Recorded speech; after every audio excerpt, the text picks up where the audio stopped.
Before we dive into this story, drop a comment below and tell us where you're watching from. We'd love to hear from you. Now, let's begin. It was late afternoon at the Riverside Laundromat, one of those neighborhood places that never closes, where time seems to stand still. The hum of washing machines filled the air. The smell of detergent and fabric softener was constant, familiar, comforting. Fluorescent lights buzzed overhead, casting everything in a harsh but steady glow. This was a place where people came to handle life's necessities quietly. Elderly people who lived alone, folding their clothes with careful precision. Grandmothers watching grandchildren while the machines spun. Tired women counting quarters, calculating whether they had enough for one more load. Students doing laundry between shifts.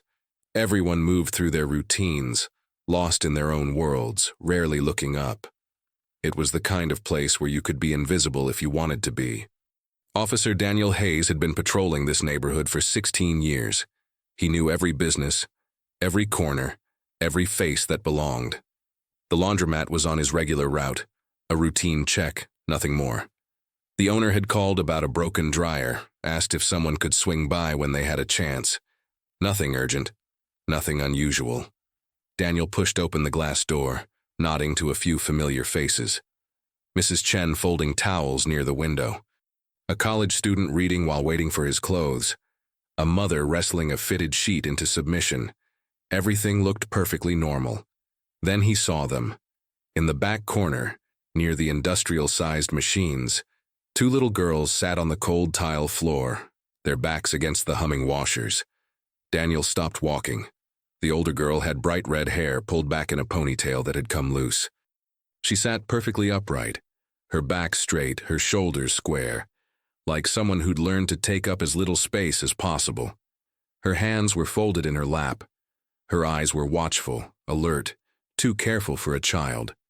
In her lap sat a smaller girl, also red-haired, leaning against her sister's chest. And even from across the room, Daniel could see something was very wrong. The little one's stomach was visibly swollen beneath her thin shirt. Her breathing was shallow, labored. Her eyes were half closed, dull, exhausted in a way that had nothing to do with being tired from playing. The girls weren't crying, weren't asking for help. They were just waiting. Daniel felt something shift in his chest. He approached slowly, quietly, not wanting to startle them. As he got closer, he noticed more details. Their clothes were worn, too big. There was a small backpack beside them with what looked like crackers inside. An empty water bottle, a thin blanket folded neatly. These children had been here for more than just an hour. Daniel crouched down, bringing himself to their eye level. "Hey there," he said gently. "Are you girls waiting for someone?" The older girl looked at him directly. Her eyes were clear but guarded, the eyes of someone who'd learned early to be cautious. "Yes," she said quietly. "What's your name?" "Emily." "And this is your sister?" Emily nodded, and Daniel noticed the small movement, Emily carefully adjusting the sleeve of her sister's shirt to cover her swollen stomach, as if protecting something the world wasn't supposed to see. The gesture was so tender, so protective that Daniel felt his throat tighten. "What's her name?" "Lily." Daniel looked at Lily more closely. She didn't respond to his voice, didn't open her eyes fully, just kept breathing those shallow, difficult breaths. "Emily, how long have you two been here?" Emily chose her words carefully, like she'd practiced this. "A few days, I think." "Where are your parents? Where's your mom or dad?" Emily's expression didn't change. She didn't look away. She didn't cry or panic. She took a slow, deliberate breath, like someone preparing to say something she'd rehearsed many times. And then she spoke, her voice carrying a calmness that didn't belong to a 10-year-old child. "Our mom tried to hold on, but she got sick. Our dad went to fix things, and he didn't come back." Daniel froze. He understood in that instant that this hadn't started today. This had been happening for a long time, while people washed their clothes, folded their laundry, and avoided looking too closely. He reached for his radio, his hand moving on training even as his mind raced to process what he was seeing. "Dispatch, this is Unit 4. I need paramedics at Riverside Laundromat, 847 Grant Street immediately. Two minors, younger one, approximately 3 years old, appears critically ill. Medical emergency. Requesting immediate response. Emily's eyes widened slightly. Are we in trouble? No, sweetheart. No, you're not in trouble. Daniel kept his voice steady, calm. But your sister needs help right away, real help. From doctors, and I'm going to make sure she gets it. Within minutes, sirens filled the quiet afternoon. And people who'd been washing their clothes in that laundromat for days, some of them right alongside these two girls, finally stopped to look. The paramedics arrived quickly, their equipment rattling as they rushed through the glass door. The steady hum of washing machines provided an oddly peaceful backdrop to the sudden urgency. A paramedic knelt beside the girls, his movements gentle and practiced. He placed a hand on Lily's forehead, checked her pulse, listened to her breathing with a stethoscope. Fever of 104, severe edema in abdomen and extremities. Breathing is shallow and labored. Heartbeat is weak. He looked at his partner with concern.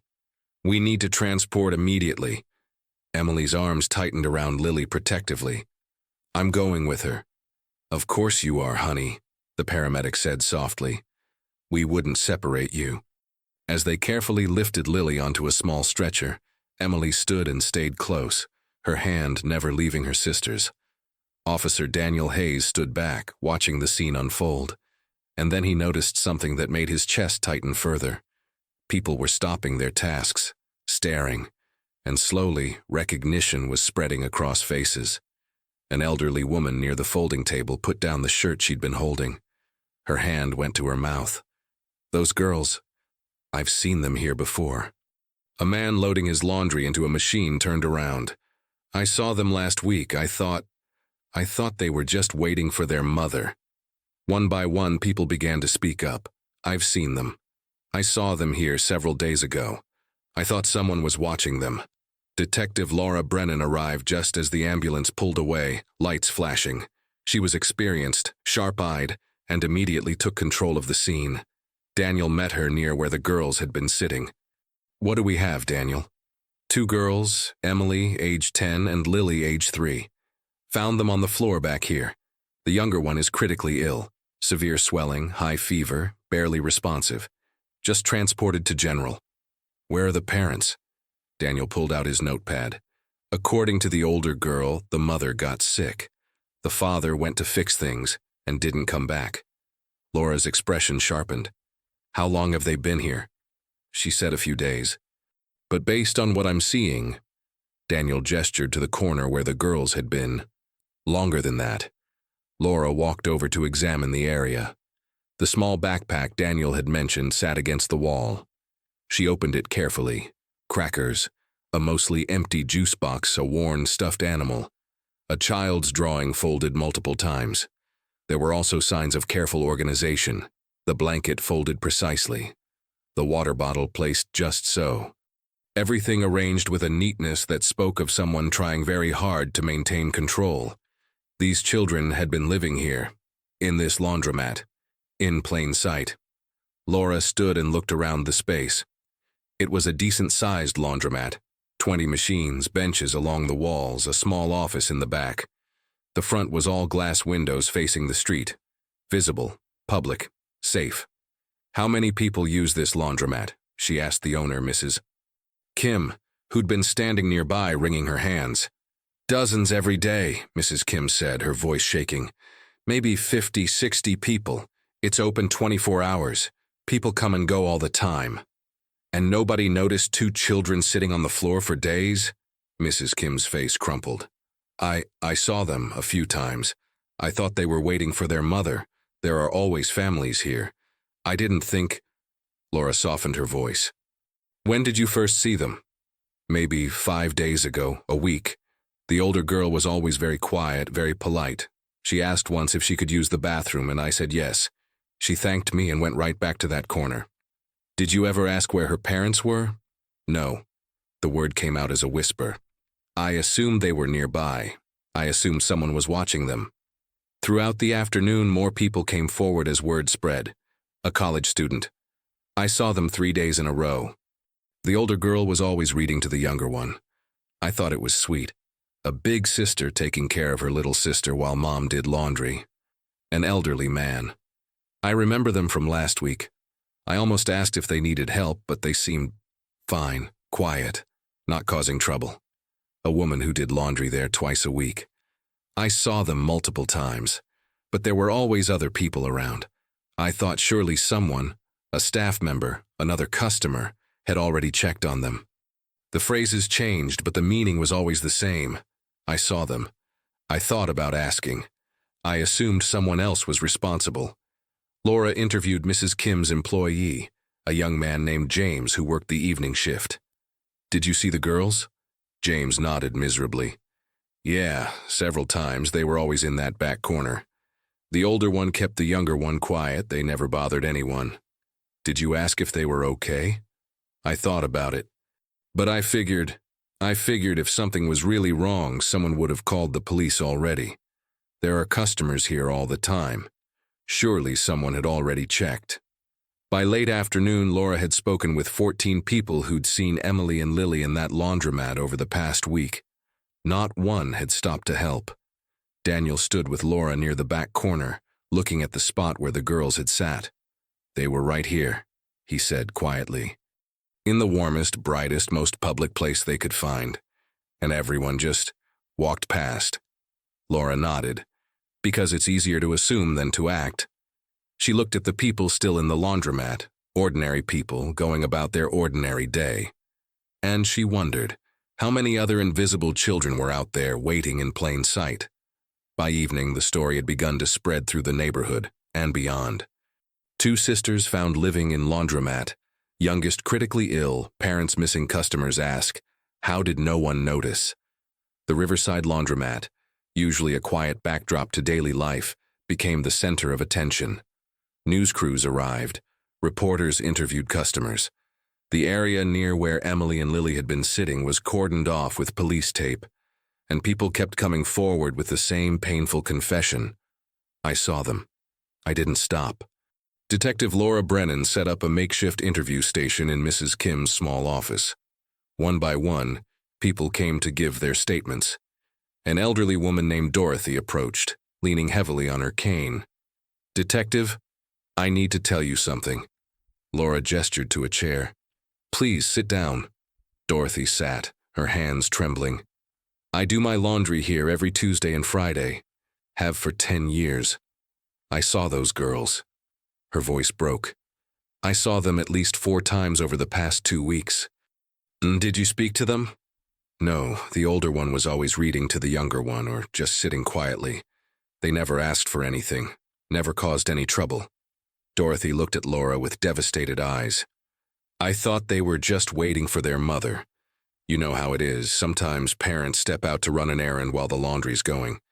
I didn't want to intrude." "Did you ever see an adult with them?"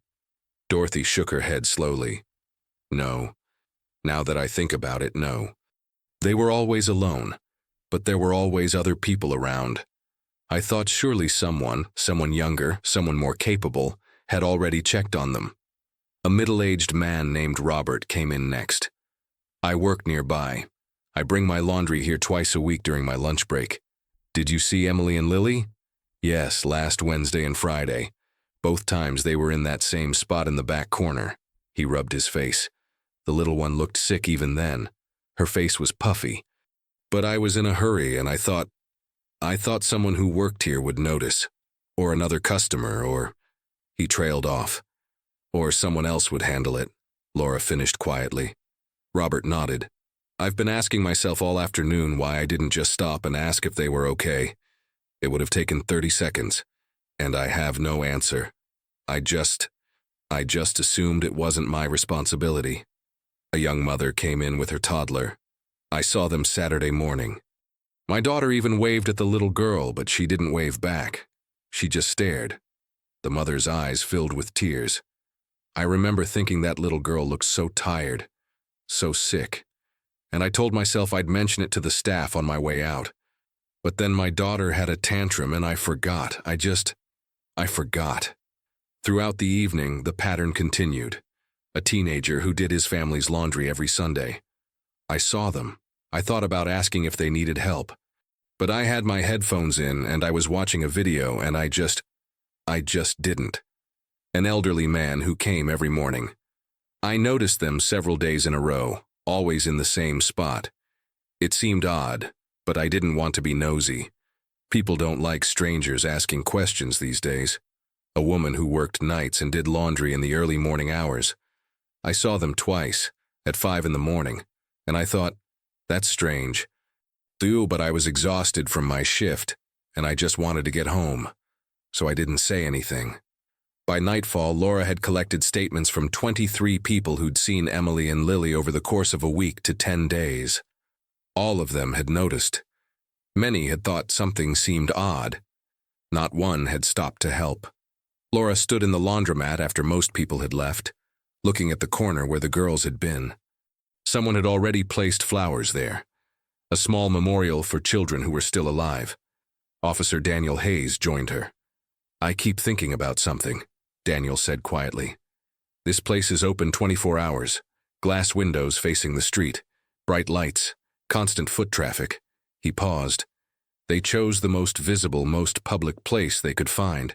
And still, no one saw them. Oh, people saw them, Laura corrected gently. They just didn't see them. There's a difference. She turned to look at Daniel. Everyone saw 2 children.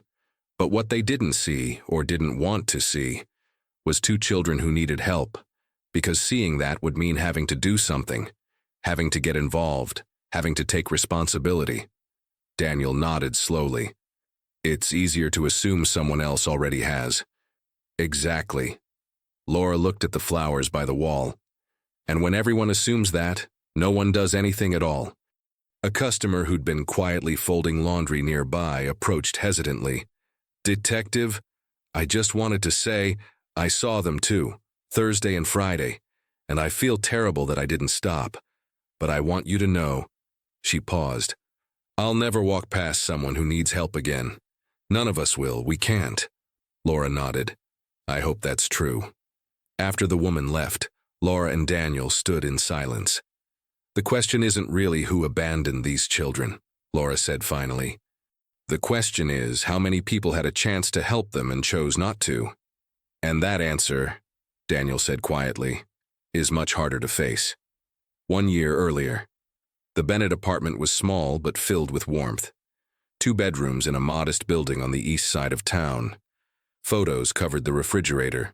Birthday parties, trips to the park, ordinary moments made precious by love. It was a Saturday morning. The smell of pancakes filled the kitchen. Sunlight streamed through the windows. Rebecca Bennett stood at the stove, her red hair the same vibrant shade as her daughter's, tied back in a ponytail. She moved with quiet efficiency, flipping pancakes while simultaneously checking Emily's homework folder and making sure Lily's sippy cup was within reach. Emily sat at the small table, coloring. Lily was in her high chair, banging a spoon rhythmically. Almost ready, Rebecca said, sliding pancakes onto plates. Emily, can you get the syrup? Emily hopped up. Can I have extra? Just a little extra. Rebecca smiled. David walked in from the bedroom, pulling on his work shirt. He looked different then, lighter, more present. He kissed Rebecca on the cheek. Smells amazing. Sit, eat. You've got 20 minutes before your shift. David sat beside Emily and gently tapped Lily's spoon. Easy there, little drummer. Lily giggled, banging with renewed enthusiasm. For that moment, everything was perfectly, beautifully ordinary. Rebecca was never called strong. She was just called dependable. She knew things no one else thought to track. She knew when bills were due, where important documents were kept, which pharmacy had their prescriptions, when Emily's school forms needed signing, how to stretch $40 into a week's worth of meals. Rebecca was the silent axis around which their family turned, the one who held everything together so quietly that no one realized how much work it took. And when she got sick, that invisible structure began to collapse. It started with exhaustion that wouldn't fade, then weight loss she couldn't explain, then a cough that wouldn't stop. When Rebecca finally went to the doctor, the diagnosis changed everything. David tried to hold things together. He worked. He visited Rebecca at the hospital every evening. He took care of Emily and Lily as best he could. But he didn't know where Rebecca kept the spare keys. He didn't know which bills were on autopay. He didn't know that Lily needed her medicine with food, or that Emily had a school project due, or that the landlord required written notice for everything. All the invisible work Rebecca had done, the hundreds of small tasks that kept their family running, suddenly became visible only through their absence. The medical bills arrived in crushing waves. Even with insurance, the costs were staggering. David started missing work to be at the hospital. His employer was understanding at first, then less so. "David, we need people we can count on. If you can't maintain your schedule consistently, I'll be there, I promise." But promises were becoming impossible to keep. When Rebecca died 4 months later, something fundamental broke inside David. He sat through the funeral in complete silence. Emily held his hand. Lily kept asking, "Where's Mama? When is Mama coming home?" After the funeral, David sat alone in the dark apartment. Rebecca's coffee mug still on the counter, her reading glasses on the nightstand, her jacket hanging by the door. He stared at the pile of unopened bills, the eviction notice, the disconnect warnings, and he felt himself drowning. Emily learned quickly to fill the silence. She started making sandwiches for Lily. She kept the apartment quiet when Daddy was sleeping. She stopped asking for things because he seemed so far away, so unreachable. She was 9 years old, but she was learning to disappear. 3 months after Rebecca died, the eviction became final. David sat on the floor of the empty apartment, surrounded by boxes he couldn't remember packing. "We'll figure it out," he whispered to Emily, his voice hollow. "We'll find somewhere." But there was nowhere. No family nearby. Rebecca's parents were gone. David's family lived 3 states away. No savings. Everything had gone to medical bills. No job. He'd been let go for missing too many shifts. Rebecca had known how to ask for help. She'd known which agencies to call, which neighbors to reach out to, which resources existed. But Rebecca was gone, and David was sinking in a world he no longer knew how to navigate. The scene fades, David sitting alone in the dark, Rebecca's belongings still scattered around him, the invisible framework of their family dismantled piece by piece. And Emily, watching from the doorway, beginning to understand that from now on, she would have to be the one who remembered things, who kept Lily safe, who held everything together, because no one else could anymore. 5 months after Rebecca's death, David sat in his car in a grocery store parking lot, staring at the final eviction notice. His hands trembled as he read the same words over and over. Final notice. You have 72 hours to vacate the premises. In the back seat, Emily had created a small nest with blankets for herself and Lily. Lily was asleep, her thumb in her mouth. Emily was awake, watching her father with eyes that had learned to read his silences. "Daddy, are we going inside?" David didn't answer immediately. His mind felt thick, heavy, directionless. "Not today, sweetheart. But we need food." David looked at the crumpled bills in the cup holder. $2 and change. That was all. "Tomorrow," he said quietly. "We'll figure it out tomorrow." But tomorrow kept slipping away. When the sheriff came to enforce the eviction, David didn't resist. He simply gathered what little they had, 2 bags of clothes, Lily's stuffed rabbit, a photo of Rebecca. They tried a shelter first, but the rules were strict. No staying during daytime hours, 2-week maximum, check in by 6 p.m. or lose your bed. David tried to follow the rules, but some days time simply vanished. He'd sit on a bench somewhere, staring at nothing, and hours would disappear. Emily became the one who watched the clock, who reminded him when they needed to leave, who kept Lily quiet and occupied. She was 10 years old, but childhood was becoming something distant, unreachable. One evening, they arrived at the shelter 19 minutes late. The coordinator shook his head apologetically. "I'm sorry, Mr. Bennett. Your beds were given to another family. Rules are rules." David stood there, holding Lily, Emily beside him. He wanted to argue, to explain, but words wouldn't form. They walked through the cooling evening until they reached the riverside laundromat. It was warm, brightly lit, open 24 hours, and there were always people around, which felt safer than dark, empty streets. David found a spot in the back corner, away from the main flow of customers but still visible, still public. "We'll stay here tonight," he told Emily. "Just until I can figure something out. Just one night." But one night became 2, then 3, then a week.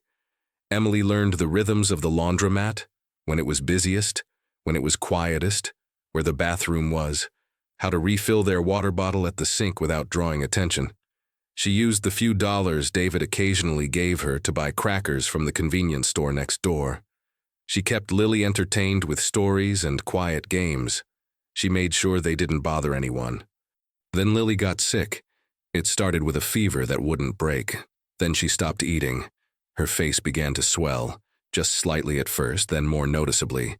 Her stomach became distended, bloated. Emily begged her father, "Daddy, Lily's really sick. She needs a doctor." David's eyes were unfocused, distant. "We can't afford a doctor. And if we go to a hospital, they'll ask questions. They'll take you both away from me. But she's getting worse. I just need to hold on a little longer," David said desperately. The phrase echoed something Rebecca used to say when things got hard. "Just hold on a little longer. I can fix this. I just need more time." He used his phone, battery nearly dead, to search frantically. Home remedies for swelling, natural treatments for fluid retention, how to help a sick child without a doctor. He found websites that seemed confident, authoritative. He scraped together his last few dollars and bought herbs and other ingredients from a health food store. He mixed them according to instructions he barely understood, not seeing the disclaimer in small print. Not intended to replace professional medical care. "Lily, baby, you need to drink this," he whispered, kneeling beside her. "It'll help the swelling go down." Lily took a sip and immediately began crying. It burned. "Just a little more," David pleaded. "Please, baby." But Lily refused, turning her face away. Over the next 2 days, Lily got dramatically worse. The swelling increased. She stopped responding. Just lay on the blanket, barely conscious. David sat with his back against the washing machine, watching his daughter fade. "I'm losing her. Just like I lost Rebecca. I tried to hold on, and I'm failing." And then, on the 3rd morning, something inside David broke completely. His mind simply shut down, a final, desperate escape from unbearable reality. He stood up slowly, looked at Emily and Lily. I need to go fix this, to get real help. You stay here where it's warm and safe. I'll come back, I promise." And then he walked out of the laundromat. Not with a plan, not with intention. His body just moved while his mind went somewhere else entirely. Emily woke up an hour later. "Daddy?" She looked around the laundromat. He wasn't there. "Daddy," she called, her voice rising, but he was gone. And Emily was alone with her dying sister in a laundromat where dozens of people would come and go over the next 3 days. People who would see them, people who would wonder, people who would keep washing their clothes.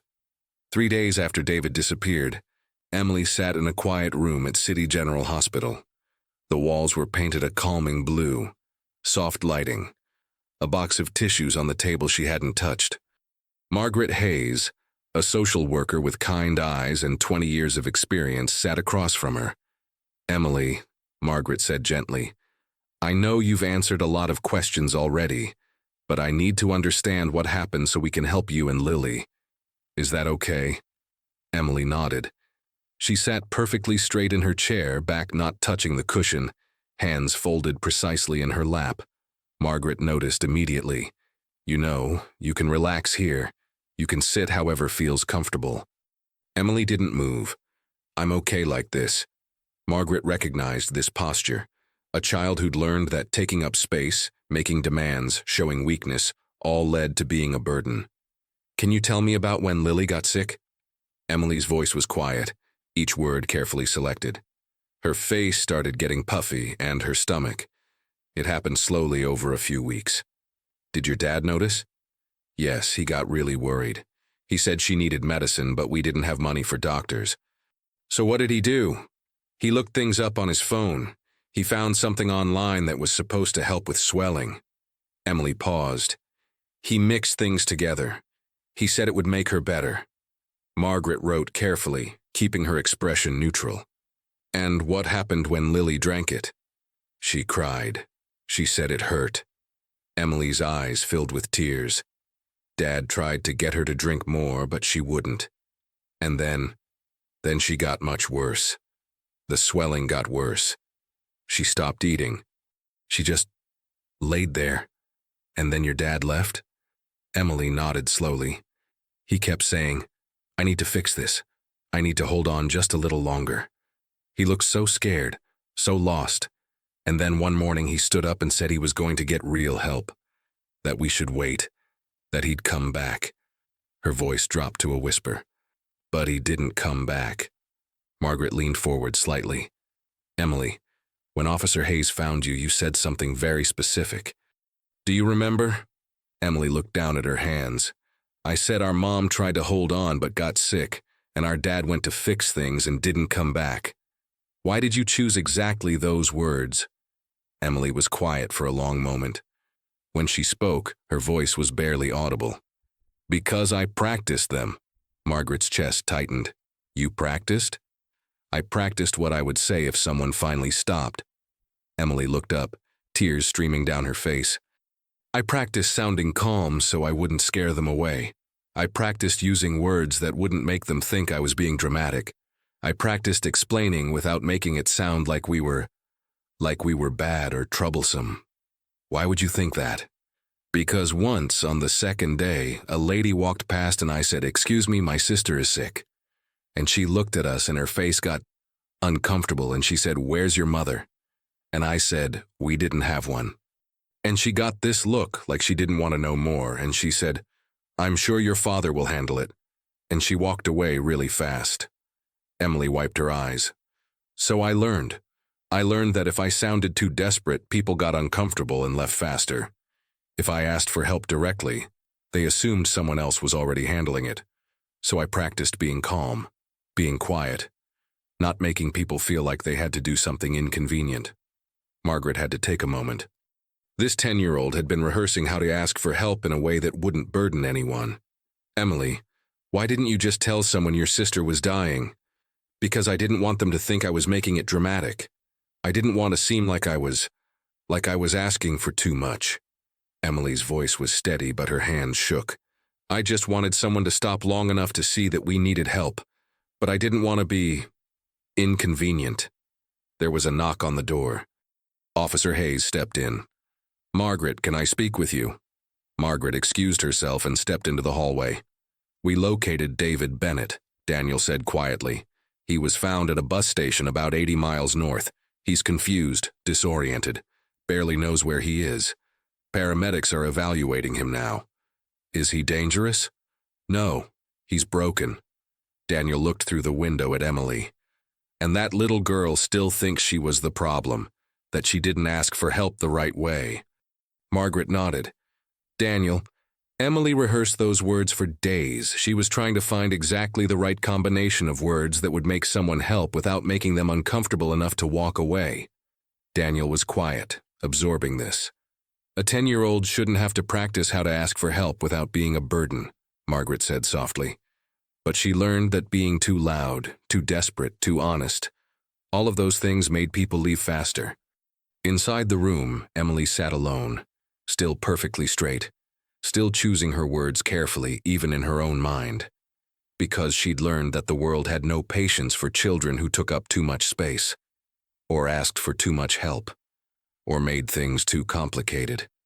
Detective Laura Brennan sat at her desk, reviewing the timeline she'd carefully constructed over the past 2 days.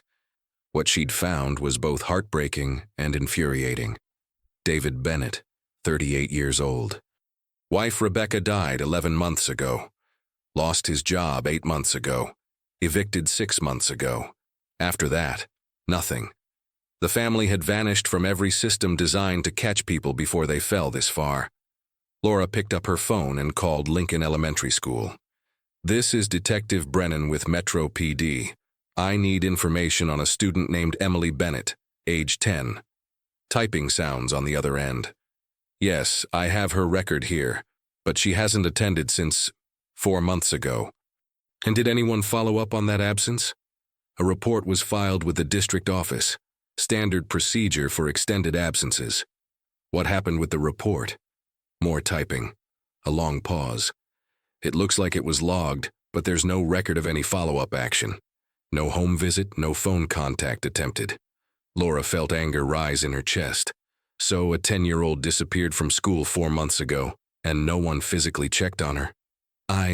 I'm very sorry, Detective. It appears to have fallen through administrative gaps. Laura hung up and turned to Officer Martinez, who'd been conducting interviews all day. What did you find? Martinez opened his notepad, his expression grim. I've interviewed 41 people who regularly use the Riverside Laundromat. 29 of them recognized Emily and Lily from the photos. And how many stopped to help? None. 0. Laura stood and walked to the window. 29 people saw them. Not one stopped. Martinez nodded. Most gave similar explanations.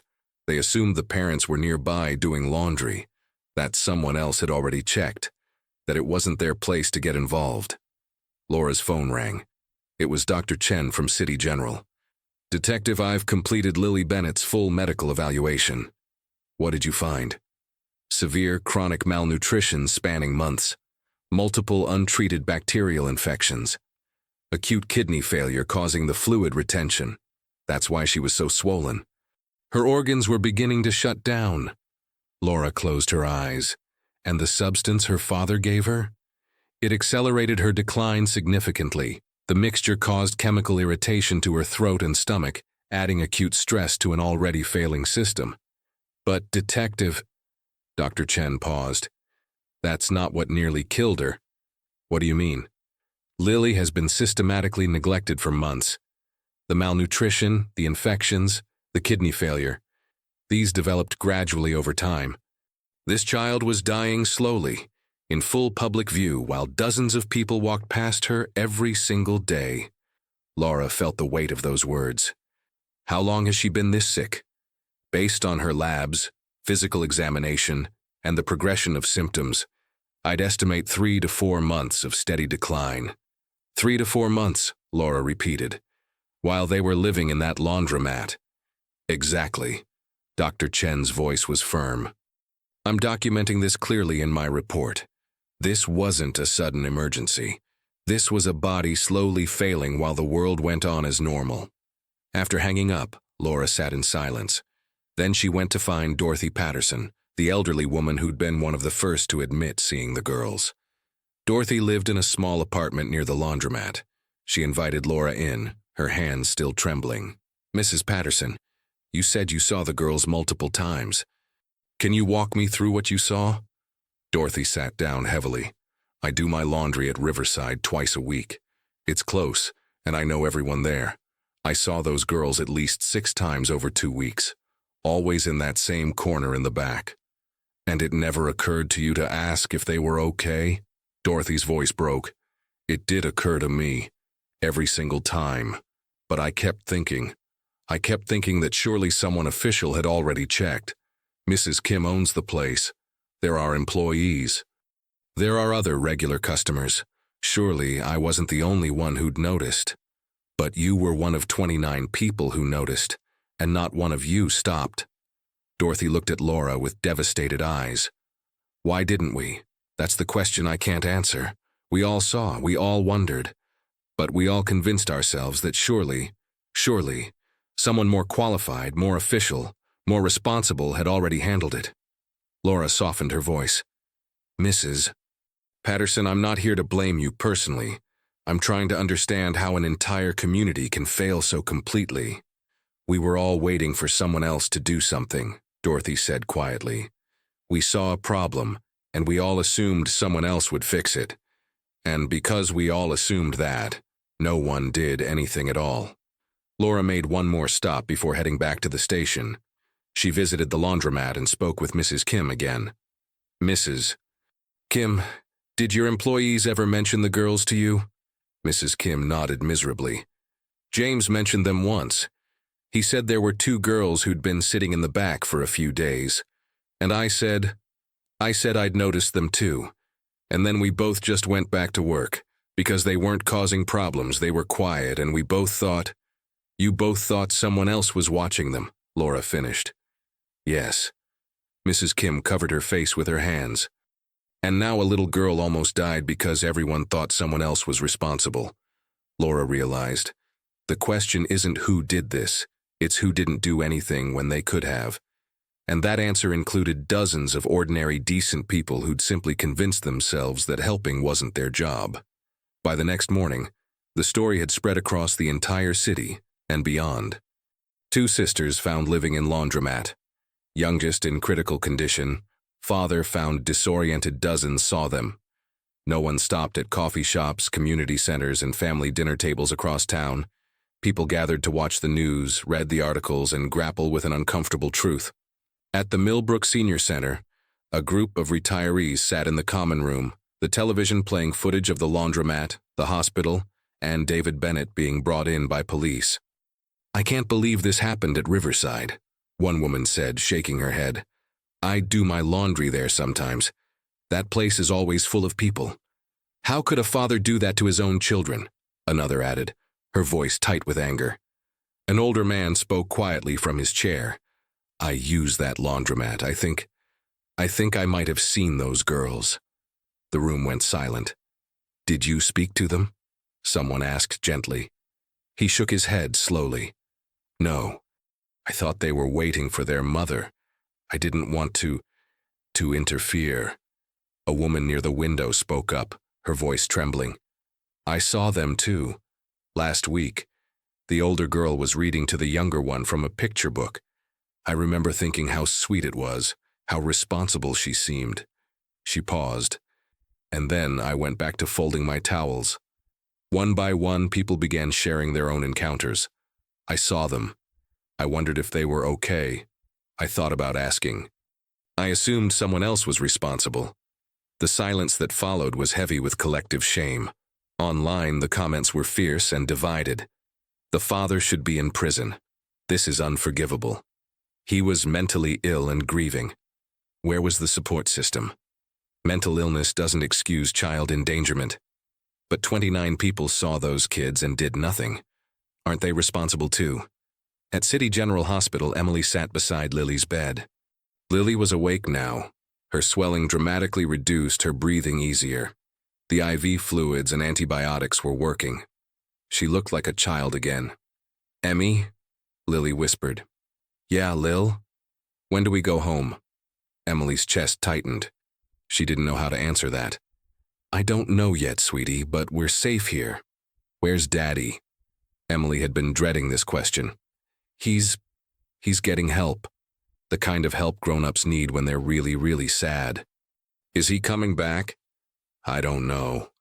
Lily's eyes filled with tears. "I miss Mama." Emily climbed carefully onto the bed and held her sister close. "I know. Me too." A nurse came in to check Lily's vitals, smiling warmly. "Lily, you're doing so much better today. The doctors are very pleased." After the nurse left, Emily stared out the hospital window at the city below. Somewhere out there were all those people who'd walked past them, who'd seen them day after day and decided not to get involved. Were they watching the news now? Were they recognizing Emily and Lily? Were they asking themselves why they hadn't stopped? Down the hall, Margaret Hayes was on the phone with the district attorney's office. "Yes, I understand the charges against David are serious," Margaret said firmly. "But I'm asking you to consider the full context. He made catastrophic decisions while experiencing complete psychological collapse." The DA's voice was firm. "That doesn't change the fact that his daughter nearly died." "I'm not saying it does. I'm saying that if we only prosecute David and don't examine how this family fell through every safety net, we've learned nothing." "What are you proposing?" "Psychiatric evaluation and mandatory treatment as part of sentencing, and a community accountability review. Because David Bennett isn't the only one who failed these children." There was a pause. "The public wants someone to blame, Margaret." "Then let's give them the whole truth," Margaret said. "Not just one person to punish, but a mirror to look into." After hanging up, Margaret walked back to Lily's room. Emily was still by the window watching the world below. "Emily," Margaret said gently, "how are you feeling?" Emily didn't turn around. "Everyone's talking about my dad like he's a monster." "I know. People are trying to make sense of something complicated. But he's not a monster, he's just—" Emily searched for words. "He's just broken, and nobody helped him before he broke completely." Margaret sat down beside her. "You're right, and that's what many people are starting to understand. Will it change anything?" Margaret was quiet for a moment. "I hope so." Emily turned back to the window. "All those people in the laundromat. All the people who saw us every single day." Her voice was steady, but her hand shook slightly. "They're not monsters either. They just thought it wasn't their job to care." Margaret felt tears prick her eyes. This 10-year-old understood something most adults struggled to accept, that harm doesn't always come from cruelty. Sometimes it comes from comfortable silence, from the collective agreement that someone else will handle it, from dozens of small decisions not to get involved, from the quiet belief that looking away is somehow neutral. Understanding wasn't the same as excusing, but it was necessary for change. Dr. Richard Chen sat in his office at City General Hospital, reviewing Lily Bennett's complete medical file for the 6th time. He'd been a pediatrician for 29 years, and he needed to get every detail exactly right. The numbers told a devastating story. Lily was severely malnourished. Her weight was in the 2nd percentile for her age. She had multiple untreated bacterial infections. Her kidney function tests showed significant damage and acute failure. Blood work revealed chronic vitamin deficiencies, severe anemia, and dangerous electrolyte imbalances. The fluid retention, the swelling that had made her face and abdomen distend so dramatically, was her body's response to kidney failure. Her organs were shutting down, unable to process waste, causing fluids to accumulate in her tissues. And yes, the homemade remedy her father had given her had made things catastrophically worse. The mixture had caused chemical burns to her throat and stomach, adding acute stress to an already failing system. But it hadn't caused the underlying crisis. That had been building for months. Dr. Chen picked up the phone and called Detective Brennan. "Detective, this is Dr. Chen. I'm finalizing my report on Lily Bennett. I wanted to discuss my findings with you directly." "I'm listening." "The substance David Bennett administered showed extremely poor judgment and caused serious harm. It accelerated her decline significantly." He paused. "But it's not what nearly killed her." Laura was quiet for a moment. "Then what did?" "Lily has been suffering from severe, systematic neglect for months. The malnutrition alone has been ongoing for at least 4 months, possibly longer. The infections were untreated for weeks.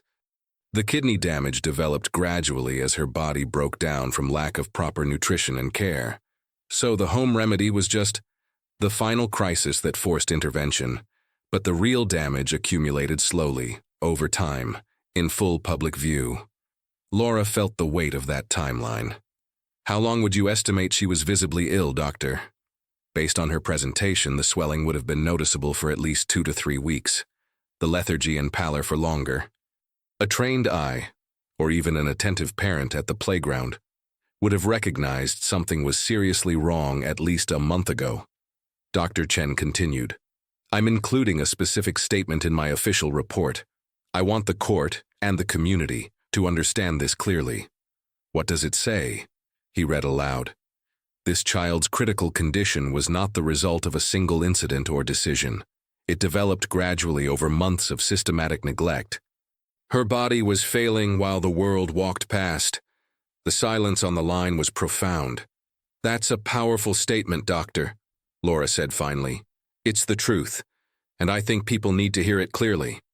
After hanging up, Dr. Chen walked down to Lily's room. Emily was there, as always, sitting beside her sister's bed reading aloud from a library book someone had brought. Lily was awake, listening, her small hand resting on Emily's arm. She looked so much better, the swelling dramatically reduced, color returning to her cheeks, her eyes alert and focused. "How are my patients today?" Dr. Chen asked gently. "Good," Emily said quietly. Lily ate all her breakfast. That's excellent news. He checked Lily's chart, noting the improvements with satisfaction. Emily, I want you to know something important. Your sister is going to be okay. She's getting stronger every day. Because of the medicine? Yes, but also because you kept her alive when things were very, very hard. He paused. You gave her water. You kept her as comfortable as you could. You didn't give up on her. That matters tremendously. Emily looked down. But I couldn't make her better.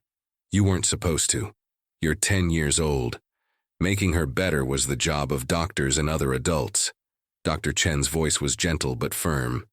What happened to Lily wasn't your fault, and it wasn't entirely your father's fault either. Emily looked up, surprised. Your sister got sick because your family didn't have what they needed.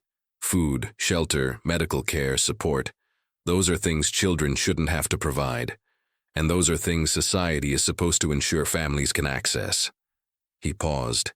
Your family slipped through safety nets that should have caught you long before things got this bad. So whose fault is it? Dr. Chen considered the question carefully. Many people share responsibility. Your father, for not asking for help when he desperately needed it. The community, for not offering help when they saw it was needed. The systems meant to protect children, for failing to find you before things became critical. He paused. We all carry a piece of this. After he left, Emily sat quietly, thinking about what he'd said. She thought about all the people who'd walked past them in the laundromat, all the systems that should have noticed when she stopped going to school, all the moments when someone could have helped. Her father had failed them, but he hadn't been the only one. The world had failed them too, slowly, quietly, by looking the other way, by assuming someone else would act, by choosing comfort over courage, by deciding that getting involved was too complicated, too risky, too much trouble. And now, finally, people were beginning to understand that silence has a cost, that looking away isn't neutral, that sometimes doing nothing is the most harmful choice of all. 3 days after Lily was found, David Bennett was located at a bus station 78 miles north of the city. He was sitting on a bench, staring at nothing. His clothes were wrinkled, his face unshaven, his eyes hollow and unfocused. When the officers approached, he didn't resist. He didn't even seem to register their presence. Mr. Bennett, I'm Officer Hayes. We've been looking for you. David blinked slowly as if waking from a dream. Are my daughters okay? They're safe. Lily is in the hospital receiving treatment. David's face crumpled. I tried to help her. I tried so hard to hold on just a little longer. I know, sir. We need you to come with us now. David stood without protest, moving like someone whose body was operating on autopilot while his mind was somewhere far away. At the police station, Detective Laura Brennan conducted the interview. She'd seen many suspects over her career. She'd learned to recognize the difference between those who were dangerous and those who were simply destroyed. David Bennett was destroyed. He sat across from her in the interview room, hands folded on the table, shoulders slumped forward. Mr. Bennett, I need you to tell me what happened. Start from when Lily first got sick. David's voice was barely audible. She got a fever. Her face started swelling. I didn't know what it was. I thought maybe she'd eaten something wrong or it was an allergic reaction. Did you consider taking her to a doctor? Every single day. His voice cracked. But we didn't have insurance anymore. I'd lost my job. We didn't have an address. I was terrified that if I took her to a hospital, they'd ask questions we couldn't answer. They'd see we were homeless. They'd take my girls away from me. Laura kept her tone neutral. So what did you do? I used my phone, before it died completely, to search for what could help. I found websites that talked about natural remedies for swelling, for fluid retention. He looked up, his eyes desperate and red-rimmed. They seemed so confident, so sure. I thought maybe I could fix it myself. I just needed to hold on a little longer. You purchased herbs and other ingredients. Yes, from a health store. I followed the instructions I found online exactly. I thought it would help her. His hands began to shake. I thought I was saving her. And when Lily drank it, David's face twisted with anguish. She screamed. She cried. It hurt her. Tears streamed down his face. I was trying to save her and I hurt her instead. Just like I failed Rebecca. Just like I fail at everything. Laura leaned back slightly. Mr. Bennett, why didn't you ask for help? From anyone? David was silent for a long moment. When he spoke, his voice was hollow. I didn't know how anymore. After Rebecca died, I couldn't remember how to navigate anything. She knew which agencies to call, which forms to fill out, how to ask for things without feeling like you were begging. He wiped his eyes roughly. I'd always depended on her for that, and when she was gone, I just kept thinking I could handle it myself, that I just needed to hold on a little longer. That's what Rebecca always said when things got hard. Just hold on a little longer, we'll get through this. So I kept telling myself that, but I couldn't hold on. I wasn't strong enough. What about family? Friends? Rebecca's parents are gone. Mine live in Oregon. We haven't spoken in years after a falling out, friends. He shook his head. They stopped calling after the funeral. People don't know what to say to someone whose wife just died. So they just disappear. Laura studied him carefully. Tell me about the day you left the laundromat. David's hands began to shake violently. Lily was getting so much worse. I could see it, and I knew I was failing her, just like I'd failed Rebecca by not being able to save her, by not being strong enough to hold our family together after she was gone. His voice dropped to a whisper. I couldn't breathe. My chest felt like it was caving in. My mind kept screaming that I needed to do something, but I didn't know what. I'd already tried everything I could think of, and it was all wrong. Everything I touched, I ruined. What do you mean, broke? I stood up. I told Emily I was going to get help, that I'd come back. He looked at Laura with devastated, empty eyes. But I didn't have a plan. I didn't know where I was going. My body just moved, and my mind went somewhere else. Somewhere quiet where I didn't have to feel the weight of failing my daughters, of losing everything. You walked away from your children. Yes, the word came out as a broken sob. I walked away because facing what I'd become, what I'd let happen to them, was more than I could bear, so I just left. My mind shut down completely. Laura was quiet for a moment. Mr. Bennett, did you intend to harm your daughters? No. God, no. I love them more than anything in this world. But you made choices that put them in severe danger. I know. David covered his face with his hands. I know, and I'll never forgive myself for that. Never. Laura studied him. This broken man who'd made catastrophic decisions not from cruelty, but from complete psychological collapse. From being so overwhelmed by grief and trauma that his mind had simply shut down. Understanding wasn't the same as excusing. It didn't erase the harm he'd caused. It didn't make his choices acceptable. But it explained them. Mr. Bennett, when was the last time you asked anyone for help? David thought for a long time. I don't remember. Maybe never. Rebecca always did that for us. I never learned how. And there it was. A man who'd never learned to ask for help, who'd been so paralyzed by shame and fear that he'd chosen to suffer in silence rather than admit he was drowning, who'd convinced himself he just needed to hold on a little longer, until he couldn't hold on at all. After the interview, Laura sat in her office reviewing her notes. David Bennett wasn't a monster. He was a man who'd collapsed under unbearable weight, but that didn't erase what had happened to his daughters. It just meant the story was far more complicated than anyone wanted it to be.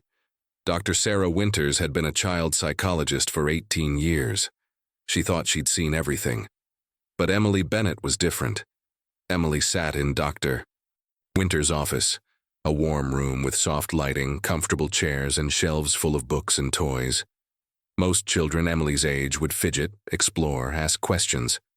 Emily sat perfectly still, hands folded in her lap, back straight, eyes watchful. Emily, you can sit however you'd like here, Dr. Winters said gently. You can relax. I'm okay like this. Dr. Winters made a note. Hypervigilance, excessive self-control. Can you tell me about a typical day in the laundromat? Emily's voice was measured, careful. Lily and I would wake up early before most people came. I'd take her to the bathroom to wash up. Then we'd find our spot and I'd read to her from picture books people left behind. What about food? I had a little money sometimes, coins I found. I'd buy crackers from the store next door, and we drank water from the sink. And when people walked past you, what did you think? Emily was quiet. I thought maybe this time someone will stop. Maybe this time someone will see. Did you want them to stop? Yes and no. Emily looked down. I wanted help, but I was scared of what would happen if someone found out how bad things really were. What did you think would happen? That they'd be angry at Daddy, that they'd separate us, that I'd say something wrong and make everything worse. Her voice wavered. So I practiced. Dr. Winters leaned forward. Practiced what, Emily? Practiced what to say if someone stopped, how to sound calm, how to explain without making it sound scary or dramatic. Emily looked up with those two old eyes. I practiced being perfect so someone would help us without taking Daddy away forever. Dr. Winters felt her throat tighten. You rehearsed how to ask for help. Every day. I'd imagine someone stopping and I'd practice in my head what I'd say, the exact words that wouldn't make them uncomfortable or scared. Words that would make them want to help instead of walk away faster. Emily, do you remember what you said to Officer Hayes? I said our mom tried to hold on but got sick, and our dad went to fix things and didn't come back. Emily's voice was barely audible. I'd been practicing that version for 3 days. Why those specific words? Because they were true but not scary. They explained what happened without making Daddy sound like a bad person. Tears filled her eyes. Because he's not bad. He just couldn't hold on anymore. And I needed someone to understand that. Dr. Winters paused, composing herself. Emily, children shouldn't have to rehearse how to ask for help. That should never be your job. But someone had to make sure we got help the right way, Emily said with heartbreaking logic. Daddy couldn't do it anymore, so it had to be me. Dr. Winters looked at this remarkable, wounded child. You shouldn't have to be perfect to deserve help, Emily. You should be protected just because you're a child. For the first time, Emily's composure cracked. She curled forward, sobbing, not careful tears, but the desperate, exhausted sobs of a child who'd been holding everything together for too long. Dr. Winters moved to sit beside her, offering quiet comfort. You don't have to rehearse anymore, Emily. You don't have to find the perfect words. You can just be 10 years old again. 3 months later. The Millbrook Community Center auditorium was packed. Every seat filled. People standing along the walls. Cameras set up in the back. This wasn't a trial. It was something different. A community accountability hearing. A chance for everyone involved to speak, to listen, to understand what had happened and why. Judge Patricia Lawson sat at the front table. She was in her 60s, with silver hair and eyes that had witnessed decades of human struggle. Beside her sat Detective Brennan, Dr. Chen, Margaret Hayes, and several community leaders. Emily and Lily sat in the front row with their temporary foster family. Lily looked healthy now, color in her cheeks, energy restored, the swelling completely gone. She held a stuffed rabbit and swung her legs, unaware of the weight of this moment. Emily sat very still, watching everything. David Bennett sat on the other side of the room, flanked by his court-appointed attorney. He'd been in psychiatric treatment for 3 months. He looked more present now, but carried the visible weight of what he'd done. Judge Lawson called the hearing to order. This is not a criminal proceeding, she began. Mr. Bennett will face those charges separately. Today, we're here to understand how a family fell through every safety net in our community. How 2 children lived in a public laundromat for over a week while hundreds of people walked past them. And what we must do to ensure this never happens again. She gestured to Dr. Chen. Doctor, would you please present your medical findings? Dr. Chen stood and approached the microphone. He spoke clearly, without medical jargon. Lily Bennett was suffering from severe malnutrition, multiple untreated infections, and acute kidney failure when she arrived at City General. Her condition was critical. Without intervention, she would have died within days. A murmur rippled through the crowd. But here's what's crucial to understand, Dr. Chen continued. Lily didn't get sick overnight. Her condition developed over months during which she was visible to hundreds of people. He paused, letting that sink in. The substance her father gave her accelerated her decline, yes. But the underlying crisis, the malnutrition, the infections, the organ failure, all of that happened slowly, in plain sight, while the world walked past. He returned to his seat. Judge Lawson nodded to Detective Brennan. Detective? Laura stood. Our investigation identified 29 individuals who saw Emily and Lily in the laundromat on multiple occasions over a 10-day period. Staff members, regular customers, people from all walks of life. She looked out at the crowd. Many of you are here today. The room went very quiet. I interviewed each person. Not one stopped to ask if the children were okay. Not one reported concerns to staff. Not one called Child Protective Services or the police. Laura's voice remained steady. When I asked why, the answers were remarkably consistent. I assumed their parents were nearby. I didn't want to intrude. I thought someone else had already checked. Surely someone official had handled it. She paused. Everyone assumed someone else would act, and so no one did. Judge Lawson looked out at the assembled crowd. I'd like to ask a question.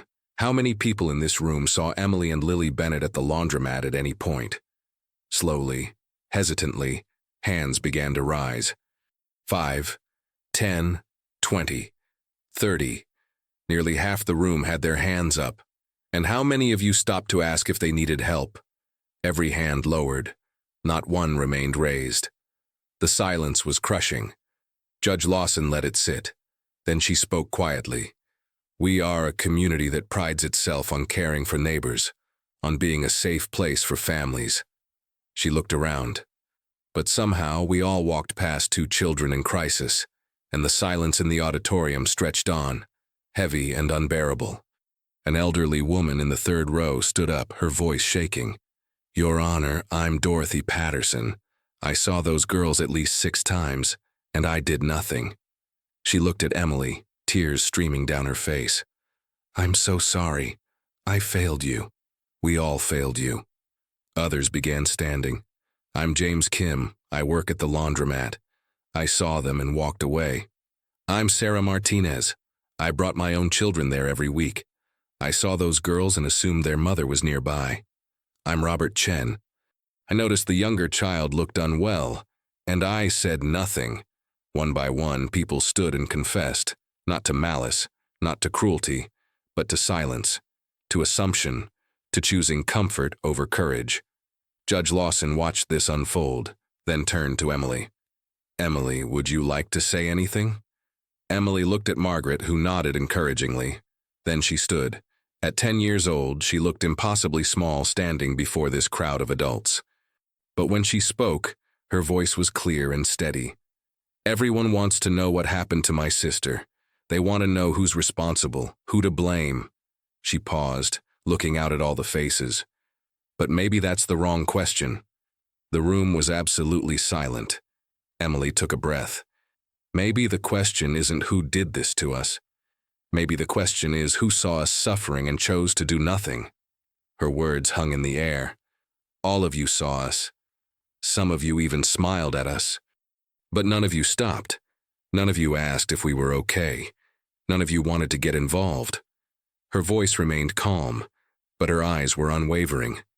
And because of that, my sister almost died. No one moved.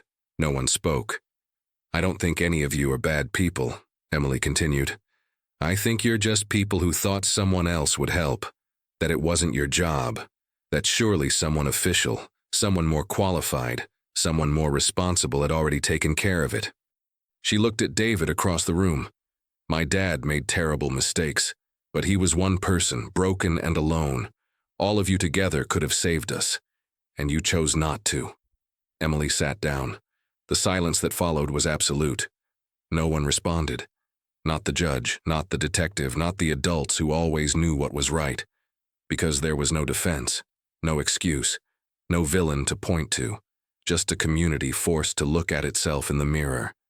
Judge Lawson finally spoke, her voice thick with emotion. "Emily, thank you for your courage in speaking that truth." She looked out at the crowd. "What you've all witnessed today is a child teaching us what we should have already known. That looking away is not neutral. That silence has a cost.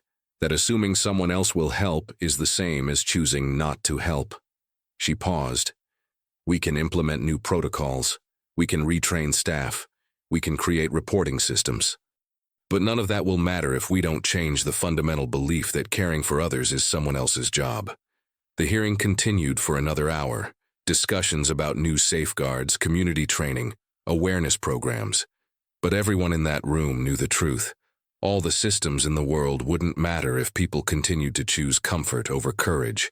If they continued to believe that looking away was acceptable.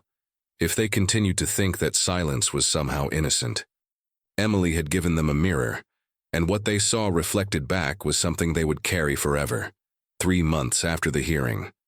The Riverside Laundromat looked the same from the outside.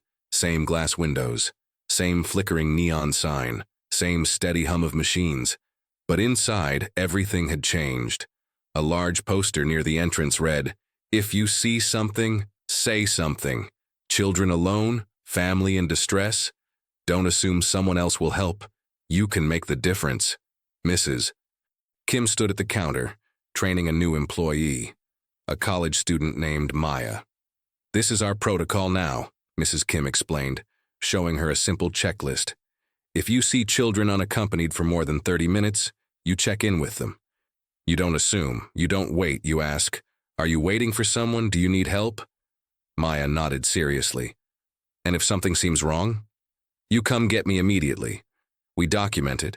We make calls if necessary. We don't walk away." Mrs. Kim's voice was firm.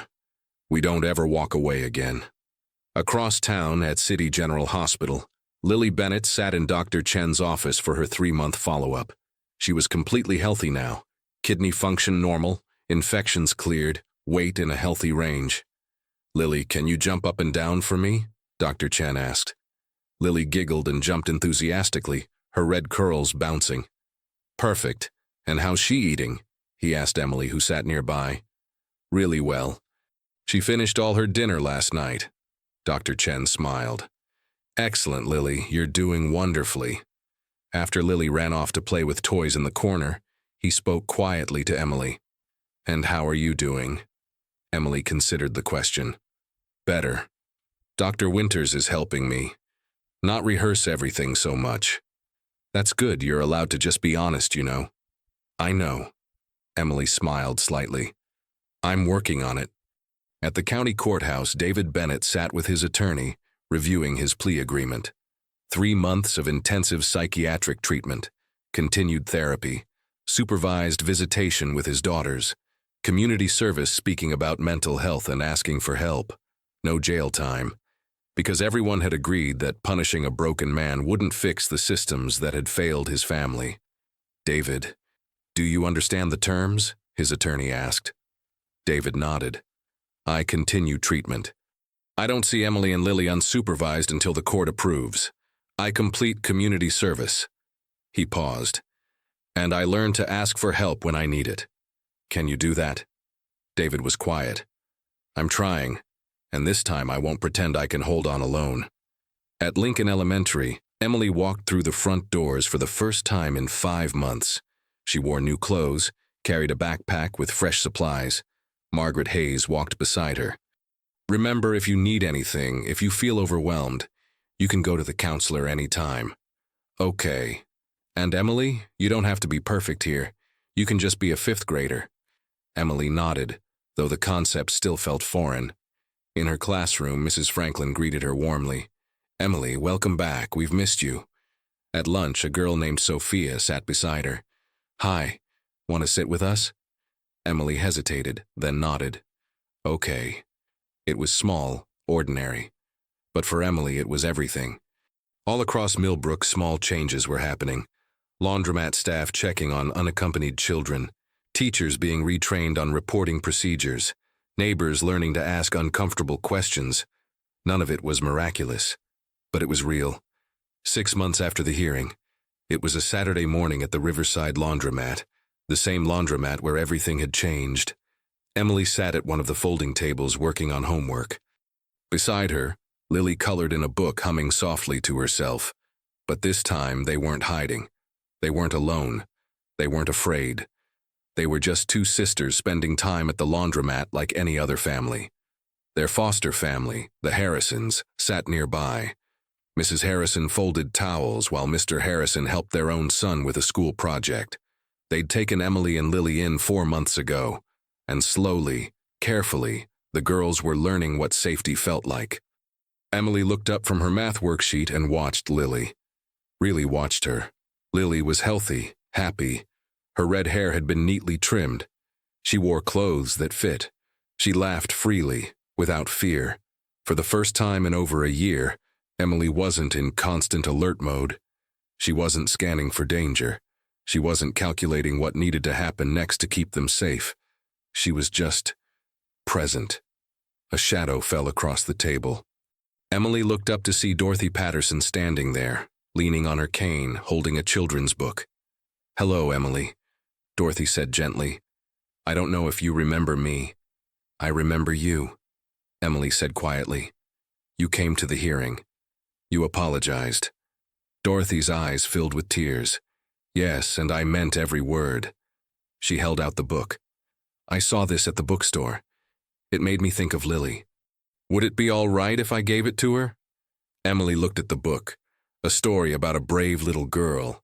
Then she looked at Dorothy's face, at the genuine care there, the regret, the hope for redemption. "Lily would love it," Emily said. "Thank you." Dorothy handed the book to Lily, who squealed with delight.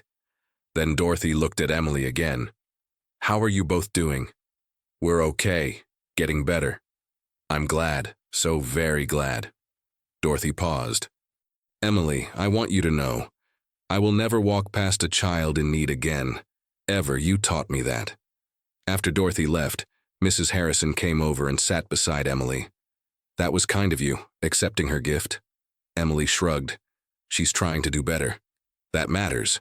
Across the laundromat, Mrs. Kim was showing a new regular customer the poster by the entrance, explaining the new protocols. "We pay attention now," Mrs. Kim said. "We notice. We care. We act." Near the door, Officer Daniel Hayes stopped by on his regular rounds. He still thought about that afternoon 6 months ago, when he'd finally stopped and looked instead of walking past. He nodded to Mrs. Kim.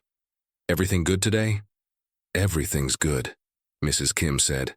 "Yesterday a woman came in who looked exhausted, like she was barely holding it together. I asked if she needed help. Turns out her car broke down and she had no way to get her daughter's medicine. We made some calls. Connected her with a community resource. Her daughter got her medicine." Daniel smiled. "That's exactly right. We learned," Mrs. Kim said simply. "Finally, we learned." Outside, the afternoon sun cast long shadows across the sidewalk. A mother arrived with her toddler. An elderly man carried a basket of laundry.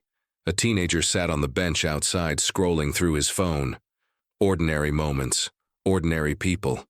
But now, they looked at each other differently. They noticed when someone seemed overwhelmed. They asked if people needed help. They didn't assume someone else would care. Inside, Lily tugged on Emily's sleeve. "Emmy, can we read the new book?" "Sure, Lil."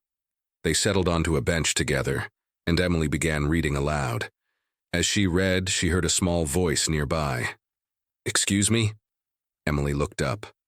A little boy, maybe 5 years old, stood alone near the machines. He looked worried. "I can't find my dad," he said, his voice trembling. 6 months ago, Emily would have frozen, would have been terrified to get involved. But now she closed the book and knelt down to his eye level. "It's okay. We'll help you find him. What's your name?" "Marcus." "Hi, Marcus. I'm Emily. Let's go tell Mrs. Kim, okay? She'll help us find your dad really fast." Emily took Marcus's hand and walked him to the counter.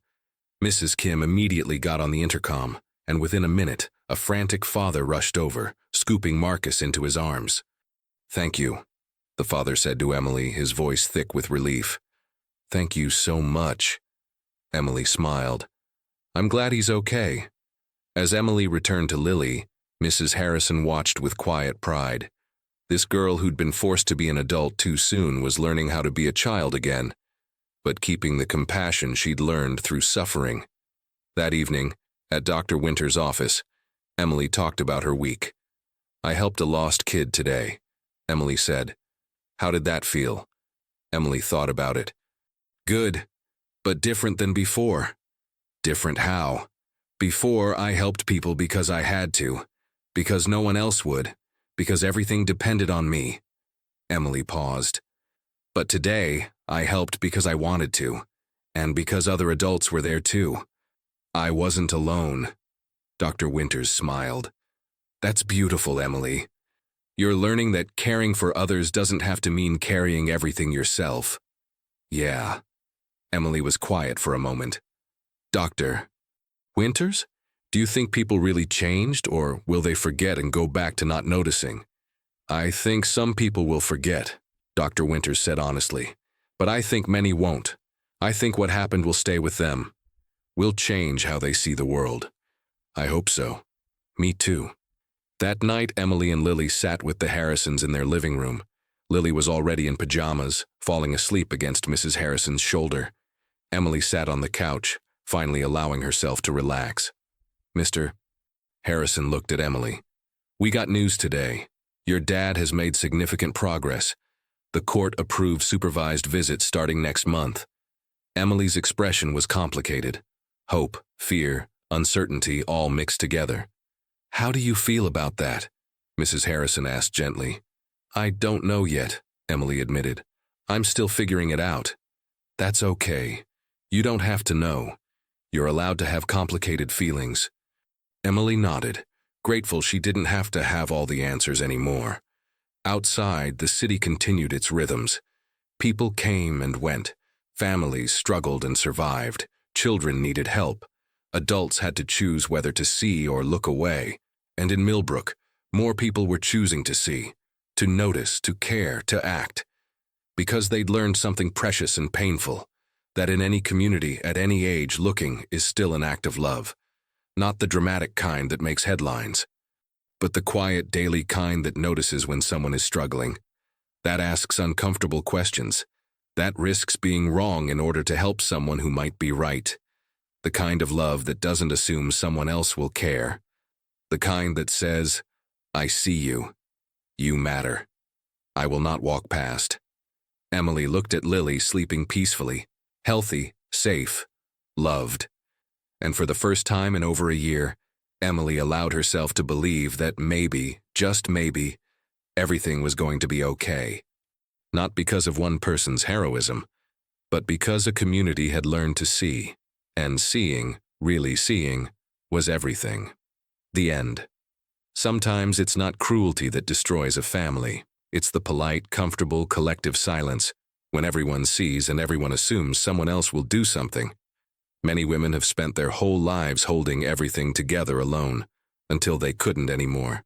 And maybe the least we can do, at any age, is look. Because looking is still an act of love. This story is dedicated to every person who has ever stopped to ask if someone needed help, and to every person learning that it's never too late to start.